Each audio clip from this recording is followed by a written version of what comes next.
पुराने जमाने की बात है। जापान के एक शांत गांव में तारो नाम का एक मेहनती और नेक दिल किसान रहता था।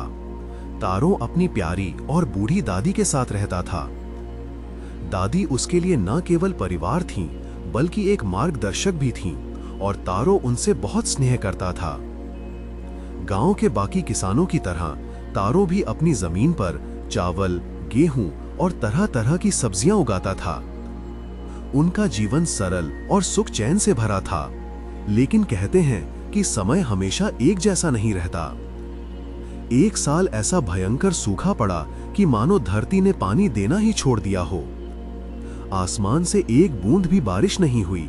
खेत सूख कर फट गए और गांव के कुएं बिल्कुल खाली हो गए। जल्द ही पूरे गांव में खाने की भारी कमी हो गई। लोगों के चेहरों पर डर और चिंता साफ झलक रही थी कि अगर यही हाल रहा तो कुछ ही दिनों में भूखमरी फैल जाएगी। गांव का मुखिया, जो एक अनुभवी और चिंतित व्यक्ति था, उसने हालात की गंभीरता को समझते हुए गांव वालों की एक आपातकालीन बैठक बुलाई। हमें इस विकट समस्या से निपटने के लिए जल्द से जल्द कोई उपाय खोजना होगा, उसने गंभीर स्वर में कहा। एक किसान ने निराशा से कहा, जरूरी है कि हर किसी को भोजन मिले, लेकिन बिना पानी के हम कुछ भी नहीं उगा सकते। मुखिया ने गहरी सांस ली। मुझे पता है, अब हमारे पास एक ही रास्ता बचा है। हमें गांव से कुछ दूर स्थित पहाड़ी गांव पर जाना होगा। उस जगह भोजन आसानी से मिल सकता है। गांव के सभी मजबूत और युवा लोग यहीं रहें और हालात सुधारने के लिए कड़ी मेहनत करें। एक पल की खामोशी के बाद उसने भारी मन से सबसे कठिन फैसला सुनाया। 60 वर्ष से अधिक उम्र के सभी बुजुर्गों को अपने प्रियजनों से बिछड़कर उस पहाड़ी गांव के लिए निकलना होगा। ये सुनते ही पूरे गांव में मातम छा गया। सभी परिवारों ने अपने प्रिय बुजुर्गों को, जो मजबूरी में पहाड़ी गांव जा रहे थे, भारी मन से विदाई दी। तारो अपनी दादी से बिछड़ने का विचार भी सहन नहीं कर सका। उसका दिल टूट रहा था। उसने एक बड़ा फैसला लिया। किसी को बताए बिना वो चुपके से अपनी दादी को घर के आंगन के पीछे बने एक छोटे गुप्त घर के नीचे बनी कमरे में ले गया। वहां उसने दादी के लिए पर्याप्त भोजन, पानी और जरूरी चीजों का इंतजाम किया और हर दिन उनकी देखभाल करने लगा। लेकिन मुसीबतें एक के बाद एक आ रही थीं। कुछ हफ्तों बाद गांव के मुखिया को एक और भयानक नोटिस लगाना पड़ा। ये नोटिस पड़ोसी शहर के शक्तिशाली और क्रूर राजा का था। नोटिस में धमकी दी गई थी कि अगर गांव वाले उसके द्वारा भेजी गई 3 पहेलियों का जवाब नहीं दे पाए तो वो गांव की आधी जमीन छीन लेगा। हालांकि अगर वे तीनों पहेलियों का सही जवाब दे पाए तो उसने वादा किया था कि वो उन्हें उनकी जरूरत का सारा अनाज और भोजन देगा। तारो ये नोटिस पढ़ते ही तुरंत घर की ओर भागा। वो जानता था कि उसकी दादी की बुद्धिमत्ता ही गांव को बचा सकती है। उसने घर के नीचे बनी कमरे में जाकर दादी को पहेलियों के बारे में सब कुछ बताया और उनसे मदद की गुहार लगाई। उसे उम्मीद थी कि अगर दादी सही जवाब दे पाईं तो मुखिया उन्हें गांव में सम्मान के साथ रहने की अनुमति दे देगा। तारो ने पहली पहेली पूछी। दादी सुनो, ध्यान से सुनो। सरदार ने पूछा है कि एक लकड़ी का कौन सा हिस्सा ऊपर के तने के पास का है और कौन सा हिस्सा जड़ के पास का। बुढ़िया ने आंखें बंद कर लीं और गहरे विचार में डूब गईं।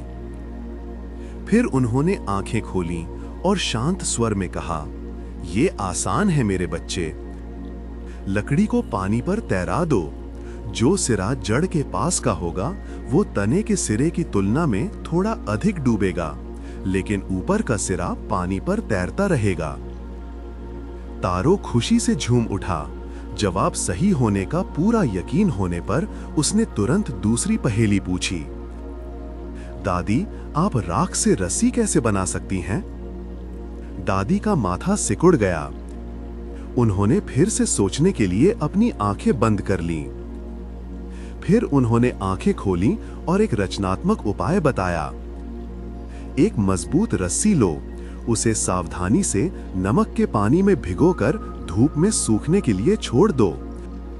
फिर जब रस्सी अच्छी तरह सूख जाए, रस्सी के एक सिरे को जलाओ।